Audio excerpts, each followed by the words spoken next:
Hello mga kapalangga! May panibagong business na naman po akong ihandog sa inyo. Ito lang naman po ang ginisang bagoong alamang na may pork. Ito lang naman po ang klaseng appetizer na siguradong hindi nyo talaga hihindian. Na kahit anong klaseng isasawsaw mo dito ay pasok po talaga sa panglasa ninyo. Na kahit ito lang ang uulamin mo ay makakatipid ka talaga dito. Dahil hindi ito maaksaya at mabibili mo lang ito sa murang halaga. At hindi lang basta-basta tipid lang. Marami ka talagang makakain dito na kanin dahil sobrang sarap talaga ang ating bagoong na alamang. Kaya kung ikaw ay naghahanap ng ininegosyo mo, subukan mo ang bagoong alamang recipe na ito. Kaya for today's video, i-share ko po sa inyo kung paano ko po ginawa ang aking bagoong alamang na may pork. So ang una natin gagawin ay isasalang po natin yung ating bagoong sa kawali at ibababad natin sa suka. So 1 litrong suka po ang binili ko at hindi ko po siya inubos. Kumbaga nagtira po ako ng kaunti. Papakuluan lang po natin siya gamit ng suka at antayin po natin na matuyot po ito sa mahinang apoy. So habang naghihintay po tayo na matuyot po ang ating bagoong, ay dito na naman po tayo sa ating ibang ingredients. So ihanda lang po natin. So meron po akong kalahating baboy dito guys at mas maganda kung marami ang taba nito. At ihanda na rin po natin yung bawang. Kung maraming bawang mas okay dahil mas lalo po talagang sasarap yung ating bagoong pag maraming bawang.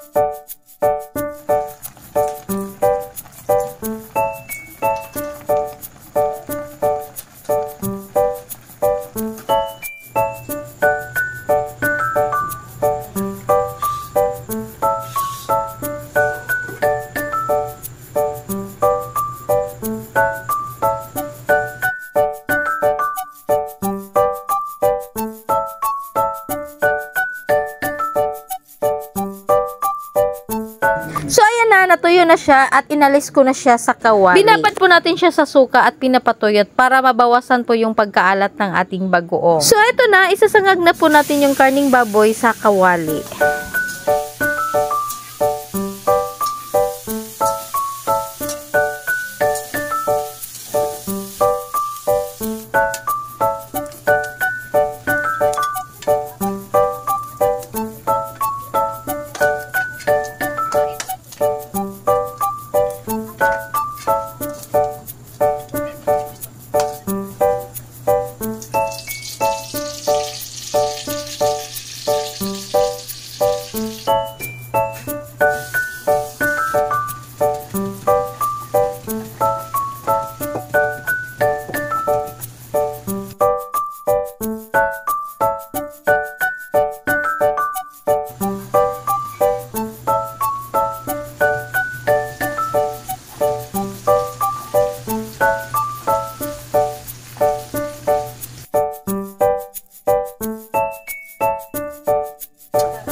Okay na to.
na at nakaluto na po ako ng bagoong alamang with pork at pwede na po siyang ibenta. Sa maliit na punan guys ay magkakaroon ka ng sarili mong business at magkakaroon ka din ng sarili mong brand. Ang kagandahan po talaga ng bagoong na ito guys ay hindi lang po ito masarap, kinikrave din ito ng mga tao dahil lahat ng gusto mong isaw-saw dito guys ay pwede talaga.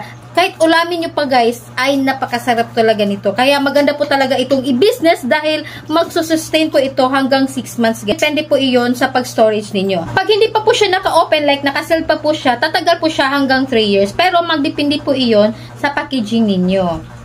So, ang benta ko nga pala ng aking bagoong guys, ay nagkakalaga po ito ng 120 pesos. Pero pag wholesale price guys, ay ibebenta ko siya sa halagang 90 pesos. At dahil may reseller po ako guys, at hindi na po ako ma-stress sa pagbibenta ng aking produkto dahil meron na pong taga-benta ng aking bagoong. So, meron na pong naglalako nito guys, at meron na pong reseller nito. Kaya hindi na po ako ma-stress. Ako lang naman po ang taga-gawa at taga-costing. At syempre, kumikita din po ako kahit nasa loob lang po ako ng bahay. O diba? Perfect. So, ang benta ko po sa aking reseller guys ay nagkakalaga po ito ng 90 pesos. So, ibebenta nyo po ito sa mga bahay-bahay guys ay nagkakalaga po ito ng 120 pesos. O, diba? So, kikita po siya sa bawat bottle ng 30 pesos. So, ayun guys, sisipagin na po yung ating reseller. Na guys, alam kong curious na po kayo at excited na po kayong malaman kung magkano ba ang kinikita ko sa aking bagoong na kahit nasa loob po ako ng bahay ay kumikita po ako. Nagko-costing po talaga ako sa aking bagoong guys sa halagang 562 pesos. So, ayun na guys, nakagawa po ako ng 11 bottles sa isang batch. Pag mabenta po ito lahat guys sa 90 pesos, aabot po siya sa halagang 990 pesos. Mag-click po talaga ito sa inyo guys, doblehin nyo lang po yung ingredients para naman sa ganon ay makagawa po kayo ng maraming bagoong. Salamat naman po kung umabot ka sa part nito. Sana po ay nagustuhan niyo po ang aking video at sana po ay may natutunan po kayo sa araw na ito. At kung ikaw ay bago ka pa lang sa aking channel, huwag niyo pong kalimutan na pindutin ang subscribe button, hit the notification bell para lagi po kayong updated sa mga videos na aking i-upload. At kung ikaw ay may mga katanungan, huwag niyo pong kalimutan na mag-comment po kayo sa baba at para naman sa ganun, masagot ko po yung mga tanong ninyo. So that's it for today's video. Thank you for watching. Bye-bye!